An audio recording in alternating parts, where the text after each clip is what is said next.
you, ladies and gentlemen, for joining here. You would have seen our products, made a feel and touch and feel also what kind of changes we have brought in. But I'll give you an overview. Before I give you an overview and two of us take it ahead and take your questions, it's important to tell you that we are in a silent period at the moment. Okay, we will not take anything around financials and Projections, projections financials. around growth and anything related to which is kind of avoided. Just the numbers won't be. But We will see. But this A is the little bit, broad because guidelines. it should not lead us to any other So now- complications.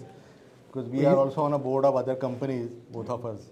So it should not lead to any other complications. That's why. So you witnessed our three key planks or pillars today, which got introduced to you all. It started with high payload trucks, which is about our rigid trucks, increasing its gross vehicle weight by around 2 ton or ranging from 1.8 ton and above.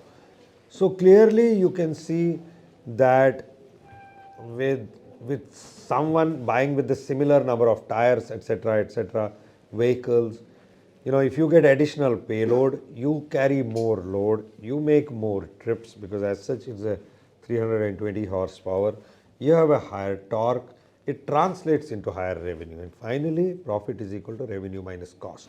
If your revenue is very high, it translates into more profit. So that started with profit plank, and it also added another dimension of fuel efficiency series. We'll dwell more on it, and that was about what we have done on the engine, how we have customized every application in the engineering, every route, what we call as unique application or a customized application, n equal to 1. A customer having different kind of load on a different kind of route, carrying different type of tonnage load, and therefore making a very unique case. How is it that our new FE series, which we started last month with 5532 and now is now available on rigid trucks and tippers, will reshape this whole thing? Because if your vehicle improves in fuel efficient or gives you better mileage, it reduces your expenses and their profits increase. So that was, and in the profit plank also you saw a mining tipper, which is about how we unleash the productivity in mining segment. And it was first time from Tata Motors, introduction of 8.5 liter engine with 1800 Newton meter torque, with 12 speed automated manual shift transmission, and frankly, first time we are getting into the deep mining. So and government is kind of expanding in that space, because all this growth what we are talking about is fueled by infrastructure led development, of course now the GST reforms, and of course the mining space. So that was about profit. Then he introduced safety. Okay, go on. Okay. Let's hear from him. Just to add to what Rajesh was mentioning, on the first part where we increase payload by 2 ton, it is actually a huge engineering task on a rigid truck to increase with the same tire a payload by 2 ton. It's a patented work which was done by our engineering team, and we actually have filed more than 5 patents around that, and that is led to a very unique engineering design which has helped customer to get 2 ton additional with the same tires and the same axle configuration. That is, I think, one additional part which I thought is very, very important. And the second part, as Rajesh was mentioning, first time we'll be entering into a deep mining tippers. In a deep mining tipper, we have spent a lot of time in actually capturing the duty cycle and doing a right calibration for the auto shift, doing a right calibration for the engine maps, and also for a driver profitability perspective. That is, I think, which we have done. And the FE series which we have launched is, I think, we have invested a lot into a new turbo technology, which we have worked on new calibration strategies. We have also worked on a new exhaust system, which has led to a better fuel efficiency on the trucks and everything. And when we talk about the safety, as a Tata Motors, I think we have been always promoting safety is safety for all. That means whether it is for the driver or a cabin or a vehicle or a co-passenger, also on the passenger on the road. That is very important, which we are taken care. And the first time I think we decided uh, safety as the leadership attribute for a vehicle. We invested, that means we worked on a cabins, and all across our cabins now are European ECR 29 certificate. Very stringent norms, very stringent. I think very few European OEMs actually comply to that. And also in India, probably I think we are the only people who are actually compliant. We have done a lot of research work around this. And in addition to that, it's called as the due care additional crash test norms, which is like you observe various accident which happen pan India. You understand that is beyond regulations, and that due care crash norms are also then validated and implemented on our truck side. And whenever we say ki like a large mass has to be stopped, beyond cabin safety, there is also ADAS, which is a active safety. And Tata Motors has actually invested for last 4 years in capturing the various duty cycles, capturing various, we call it the sense, think and act. And you sense various objects within India, whether it is the bridges or animals or a human or a traffic and everything. We are run across India and captured those images, created our own cascade arrangement, which we said, and then done ADAS level 2. So we become India's first OEM who got a level 2 ready ADAS truck manufacturer. The ARS certified. They validated more than 22 features which we have actually launched along with this India. That is the safety series which we are launching, and that's why I think we want to really take safety for all, and created a gold standard for safety within our truck. So great. Safety and comfort, you as you understand now, sits in our DNA. Then we went on to the progress plank, which was about ILMCV and new platform.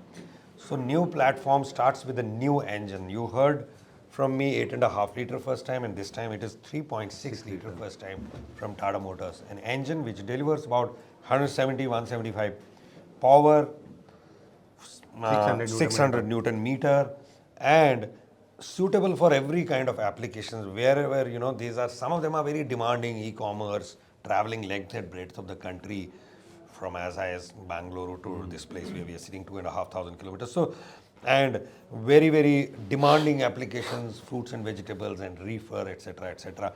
So this is going to poised to do very well in that space. And then you see the cabin inside. So we have redone. Some of you recollect, we did display first time in Auto Expo, and then it was to do within a year, and we are right there. And so this is going to be to a greater advantage to us to strengthen our portfolio from, I would say, up the comfort for a driver, or unique walk-through cabin, etc., much more to talk about, and therefore enabling us to be very confident and kind of customers feeling excited about it. So bold design language, what you were asking, I think before he was asking, before you came, Rajesh, he was asking about the design language. So you will see now this is a design language across our Signa vehicle platform, or the Azura platform, or a Prima platform. A common design language is there. You have a truss bar, you have a bold design which is appearing there, and that's why Azura now compliant to that our design language. A new generation cabin which is now coming on our light commercial, intermediate commercial vehicle range. And as Rajesh was mentioning, we are always ensured that the profitability of the end customer is ensured. That means highest payload, but ensuring the safety. That this cabin is also European ECR 29 compliant. That is what we are ensured. So from there we moved on to much, happening segment, which is electric, and it was not just a product or two. It was the complete range. So you saw 7-ton E.7, 9-ton, 12-ton, 28-ton tipper, which we also did in Auto Expo, and 55-ton, which we've already priced, and many customers have already started buying. So this is short haul, medium haul, captive applications where actually the traction is building, and there are big customers. Why I said captive specifically, every bigger organizations also have net zero targets. Like government is talking 2070, we are talking 2045, and then similarly many others. So they also have this transition plan from moving currently ICE, then they to CNG, LNG, but electric. Now depending on, it can't go at this point in time across long haul unless charging infrastructure is built. Like I said in the presentation itself, that we are not just selling a product, we want to ensure that the complete solution is provided, backed up by the commercial loans, commercial contract, and for a longer tenure. And we take care of the ecosystem, which is about ensuring reliability, and therefore a charging infrastructure at the site ring fence the entire route of the customer and make sure that the charging infrastructure is also placed. And for that, talking to various charging point operators across the country. Then 10 lakh 10 years kind of maintenance contracts directly with us, nobody in between. Then also about building up the capability of the technicians who are going to stay at those locations, at those sites, to ensure we have fairly good experience now, because ACE in this city, if you see, there are many in EV, so we know where all it goes, and therefore what kind of infrastructure has to be built. We are in a city where I know there are people from different locations, but this city, these are expanding, and people expect 100 150 kilometers a day. So these are the ideal products. It's basis the feedback we picked up from many customers. So you go a route Mumbai, Pune, right? Chennai, Bangalore, Hyderabad, Bangalore. So similar, Delhi, Chandigarh, Delhi, Jaipur, Delhi, Ludhiana, the future. So on the EV And many more. So I may have missed many. Correct. Many That's cities not the and then intent. many cities and many duty cycles. In India, the most critical part is that you have thousands of duty cycle, and you have to create a product which meet all the duty cycle, and that's why the iMove, which is the EV architecture which we have launched today, is actually a modular EV architecture. That means depending upon a duty cycle, you are able to offer a different battery sizes on the same vehicle. And more importantly, Tata Motors took a call to launch with the e-axles. That means better efficiency and better, we can say about like a utilization of battery energy. And that is what I think is so important for us, that we took that EV game to a next level. Next level from not only from a say energy efficiency perspective, but we also taken it to a next level of safety. And that's why today when we say that our iMove architecture, which is having a more than 15 odd safety feature which are embedded into the system. So that means whether it is a battery thermal management, battery cooling system, charging protocol, regeneration protocols, or even a higher voltage or under voltage is a challenge on such a high energy. So both are taken care into this, and everything is designed in-house. And when we talk about really people who intend to use it on a long haul, we have to offer a better range. We have to offer a better energy efficiency on that. And that's why we design in-house our entire product range with the e-axles.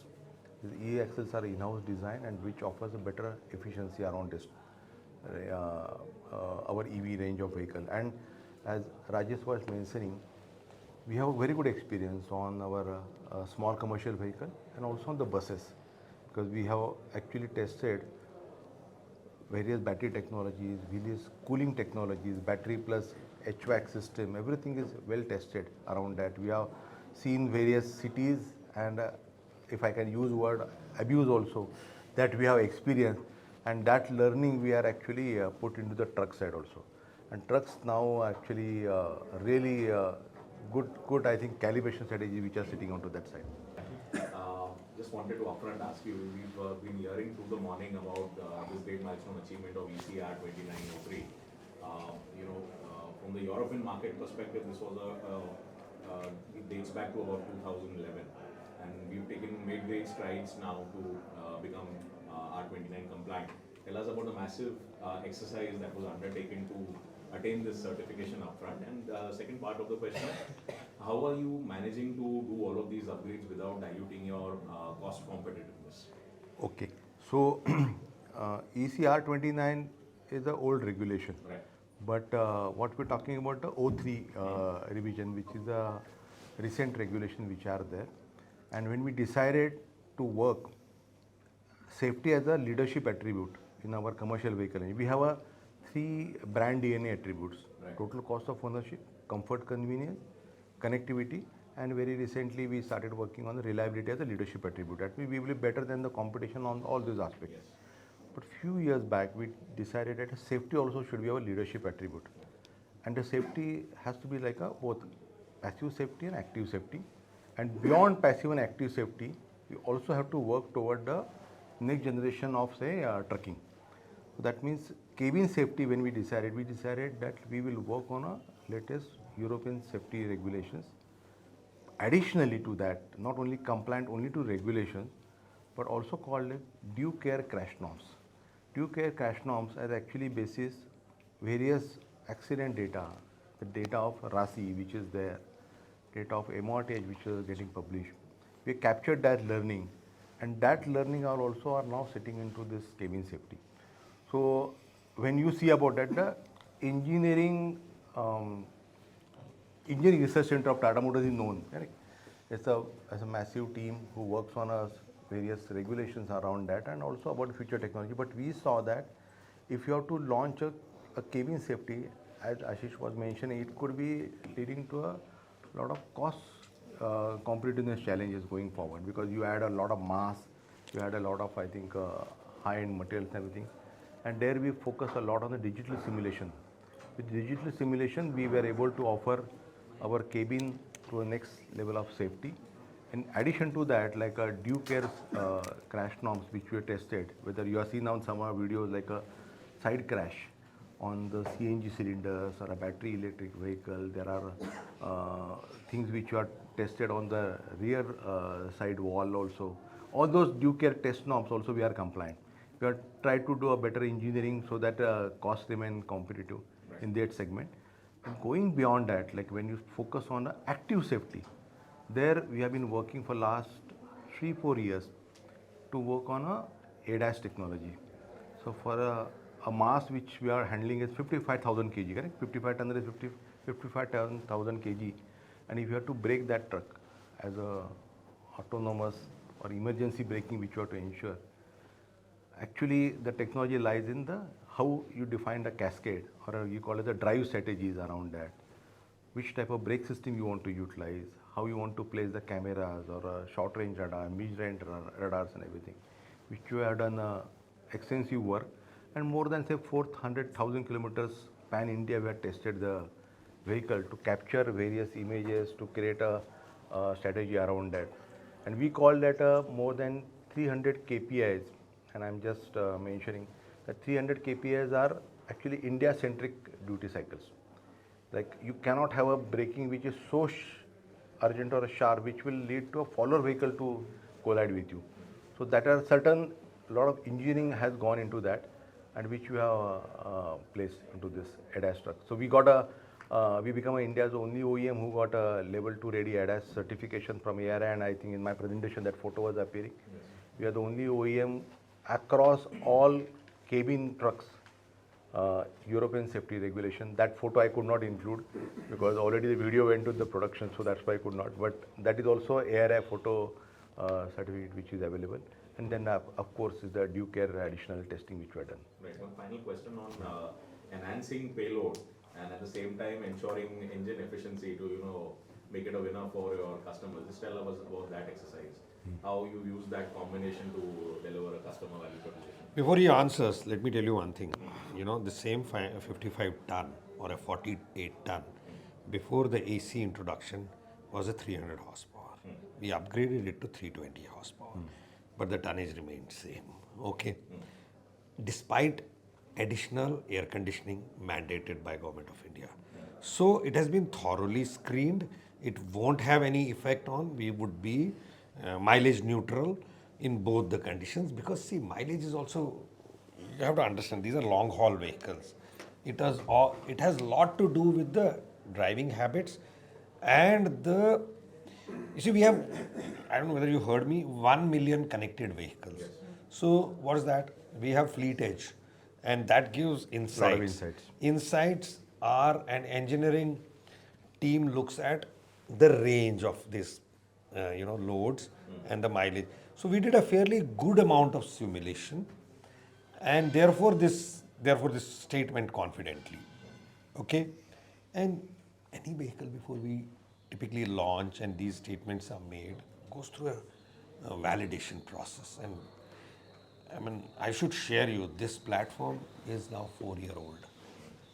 So one is about, designing and starting from scratch, then developing parts and validation piece, which has been there actually he's handling that piece.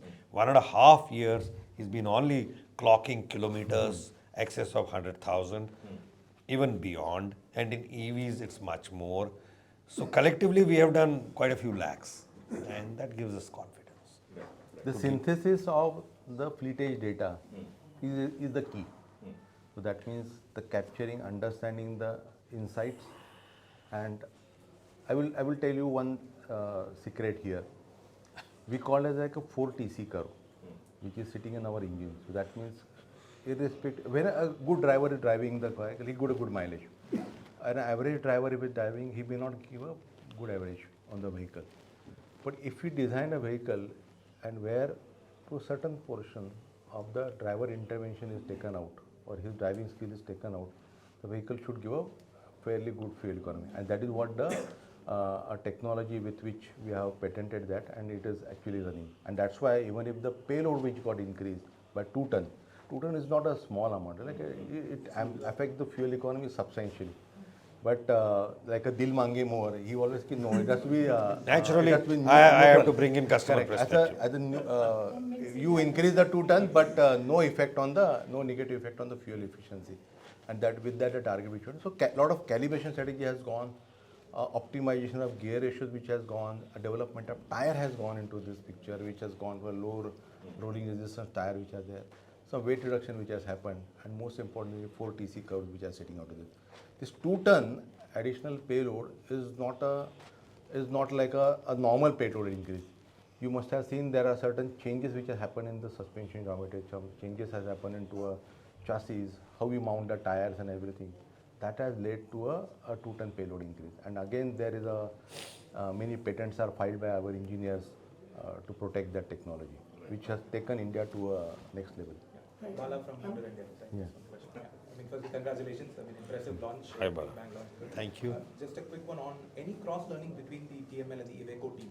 I mean, has that something already started on the engineering and technology side? Is that something that you can share? If you can skip, because No, let me tell you, valid question, but we have expressed our intent. You have to see the stage. The acquisition hasn't happened. It's going on as if, something has started, therefore the next step and the next steps.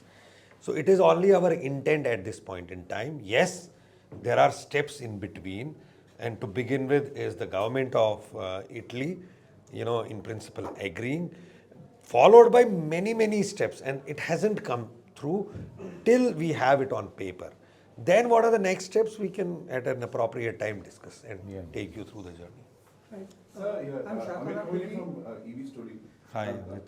couple of things, like looking at the evolution of electric trucks today, the price parity to ICE has been a major issue. Yeah. And with all the new things that you've done, what are we doing on the price parity? EV So to this ICE? is a very interesting question. Number one. Yeah, okay, go on.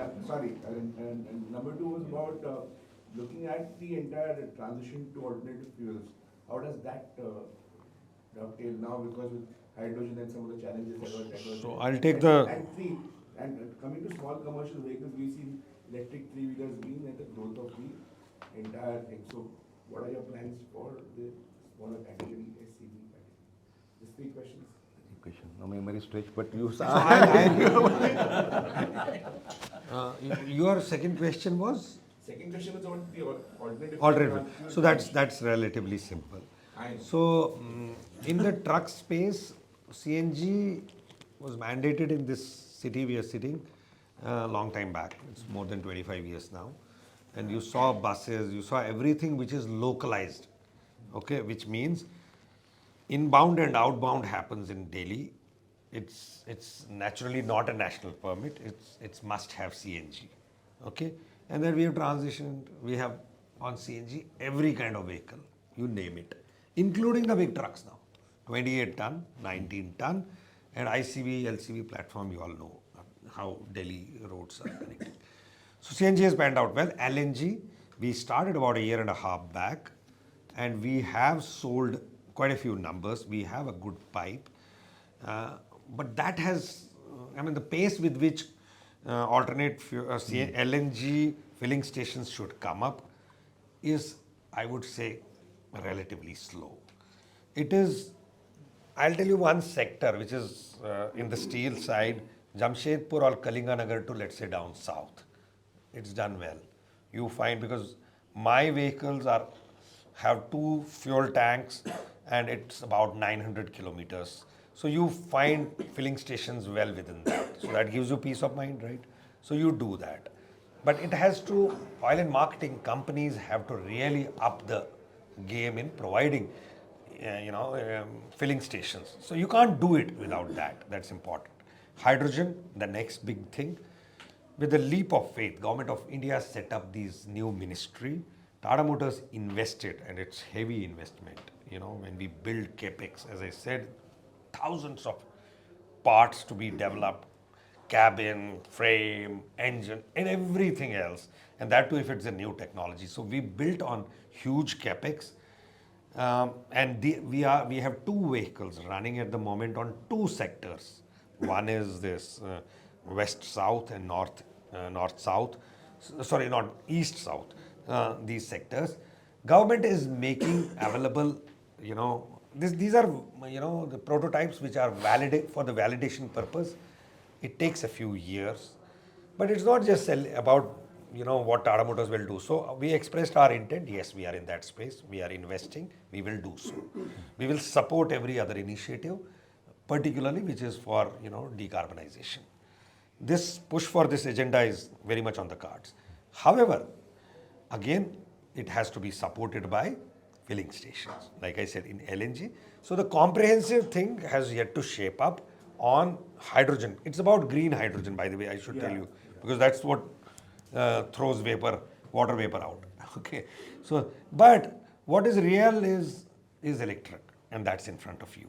I believe, even if we look at short haul, medium haul, and some localized applications of tippers in steel within or a radius of about 200, 300 kilometers, look seriously about setting up the rest of the infrastructure and connect with all ecosystem stakeholders and put this solution up. Because I can tell you, today, if you look at financing of these vehicles, there are many, greenhouse funding agencies and I would say NBFCs who are willing to come forward and look at this. So that will answer your first question. TCO parity, which is typically a payback period with an ICE. I'm sure that's a very direct question. So that is always the first starting point from when we sit on any product on the drawing board. When would I get back? Payback period of a customer. We have to first look at the customer. We'll look at ARC as well, but little later and for some other day. Now for this customer, 150 kilometers means what? It's finally the kilometers you clock. The savings, I should tell you, did I tell you? Profit is revenue minus cost. So costs have to come considerably, 60% of fuel against very nominal, on this electricity consumed. Then the maintenance very low, because I told you guys, I don't know whether you, did I mention that? 10 lakh in 10 years, this is the peace of mind. Somebody else is OEM, it's not somebody else, and that's Tata Motors, taking care of my vehicle. So that gives you an assurance that I'm being looked after, right? So that is another. Then third point is about when you see, because a lot of cost related areas are also coming down, but what is sacrosanct is, in this country, how we drive the comfort. Therefore, you see all these EVs, either with Ultra or Prima. My request is, ask someone, there would be a driver or my colleague, enter inside. See, productivity will improve through these small steps, and that brings in the parity. You sit with me on an Excel sheet, I'll explain you how we have looked at very carefully, and, Still, what is it? and that is what gives us Is confidence. Is it 3x, 5x, or how? Because at some point See, if you standalone compare with the price, Yeah. then you will see, you will talk 2, 2.5 or 3, I don't know what you will talk. That standalone will not make sense unless we look at this. And I'm giving you assurance that, see, the vehicles we have sold in 55 ton, it's only about best in class uptime. So your vehicle has to be running, it has to follow the revenue model of airlines. Fly the plane all the times, and that's where the revenue gets. So that's what this is about, and that is backed up by his reliability and the uptime agreement we are signing. Just to answer to what first question which you asked, and which is, I think right now in India that topic is under discussion about how are we transiting to a net zero, and that means which are our fuel we have to work upon that. So at a Tata Motors, when we talk that 2045 we have to be net zero, and that net zero journey is not like a direct shift from today to that. We are seeing that that journey will happen through three phases. First phase is called energy efficiency improvement. That means you keep investing into the technologies which will keep on improving your fuel efficiency, keep on reducing the carbon of the present vehicles. Then you shift to second phase called as the transition fuel phase. And the transition fuel phase is actually you then do with CNG, LNG, biodiesels, ethanol blending, methanol blending and everything, which India is working on that. That is the second phase. Third phase is called as near zero emission fuels. Hydrogen is also, sometimes it is called as a zero emission, sometimes it is called a near zero emission. That is also there where people are working, and then it's called as when the grid of charging becomes a green, you have a net zero fuel which is electric. And for a small vehicle, for a buses, for a light commercial, for a trucks, that journey is different. That all four phases may coexist for a small vehicle, small commercial vehicle today. It may coexist for two phases for trucks. It may coexist all stages for buses. So journey is slightly different, and we are actually flying more than 15 vehicles on hydrogen buses in India for last 3 years. We are actually testing trucks now, as Rajesh was mentioning, and then you see that we are actually launched 10,000s of small commercial vehicle on EVs which are there. We have a biofuel. So whatever I think is under discussion as far the fuels are concerned in India, we are working on to that. Hi, I'm Shakar Amiri from Autocar Professional. So just wanted to understand as you move from shallow mining to deep mining, ocean mining. So just wanted to understand in terms of volume, how big is that particular market? Considering that there are very few players in that segment operating at the moment. So what kind of I'll tell you how the mining space has evolved over 2 decades. I'll take you back a little bit. Sure. So, only thing is happening is the mines will get deeper, isn't it? Yeah. You scratch them and then you go deep, deep, deep, deep. Whether it's overburden of coal or on limestone, and followed by marble mines, followed by any other thing, iron ore. So, with over a period of, I'd say 2 decades, I have witnessed a massive shift in power to weight ratio. Okay, what does that mean? The power and the tonnage you carry, or the gross vehicle weight. Okay, so some time back and right up to, I would say, it took India BS3 to BS4 happened in 7 years. November 2010 was BS3 regulation setting in, and April 2017 was BS4. How many years? 6.5 years, almost. Now 180 horsepower even in BS4 remained 180. Okay, it's BS6. When we skipped BS5, we moved from, I would say, mechanical to all electronics and vehicle, computer on the wheels. We upped the game big time. Those days we used to have 5.9 as the maximum engine capacity, 5.9 liter engine, and is now what, 6.7 as a base. Okay, and many questions were asked. Are you too much ahead of its time? Your power to weight ratio in BS6 2000 till 2023 was 250 horsepower, and now that we are up to 320 horsepower, are you following? So anything you start fresh, it looks that time They are the ones who are initiating this. They are the ones who are starting this. How do you see it shaping up? How soon it will evolve into from something niche to a very meaningful segment? Okay. The story is about it happens fast, and being leaders, and leaders by far, I would say in HCV space, about 55% market share. Okay, I'm just giving you a roundabout figure. It's incumbent on us, whatever we do is industry first. So this is, we would do and we expect a small TIV translating into a major because it will make a meaningful sense. The productivity improves. Are you following? Not only in mining, a couple of years back when we started it, he introduced that time a hub reduction axle. You know, there's single reduction, tandem axle, and you have a reduction at the hub because that gives you a lot of torque. I mean, we couldn't believe the shift it's happening towards hub reduction because it gives you better drivability. See, imagine when you have a high powered torque automated manual shift versus something every time you change versus something which is relatively lesser in torque, and therefore drivability improves. Drivability translates into productivity improvement. Productivity meaning, you know, as I said, revenue model, therefore it's all money. And by the way, you should know in tippers, it's not just the machine which you see at about 60, 70, 80 lakhs, depending on the model, or maybe 100 lakhs.